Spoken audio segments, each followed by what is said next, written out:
ગીર સોમનાથ જિલ્લાથી મળી રહ્યા છે। ગીર સોમનાથ જિલ્લામાં છેલ્લા ઘણા સમયથી ગેરકાયદે દબાણો પર દાદાનું બુલડોઝર ટોપ ગિયરમાં ફરી રહ્યું છે।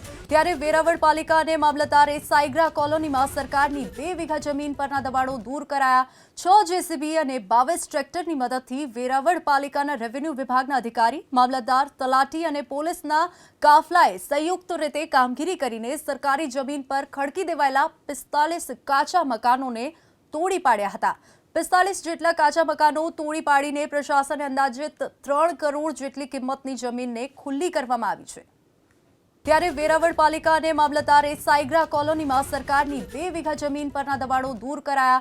6 જેસીબી અને 22 ટ્રેક્ટરની મદદથી વેરાવળ પાલિકાના રેવન્યુ વિભાગના અધિકારી, મામલતદાર, તલાટી અને પોલીસના કાફલાએ સંયુક્ત રીતે કામગીરી કરીને સરકારી જમીન પર ખડકી દેવાયેલા 45 કાચા મકાનોને તોડી પાડ્યા હતા। 45 જેટલા કાચા મકાનો તોડી પાડીને પ્રશાસને અંદાજિત 3 કરોડ જેટલી કિંમતની જમીનને ખુલ્લી કરવામાં આવી છે।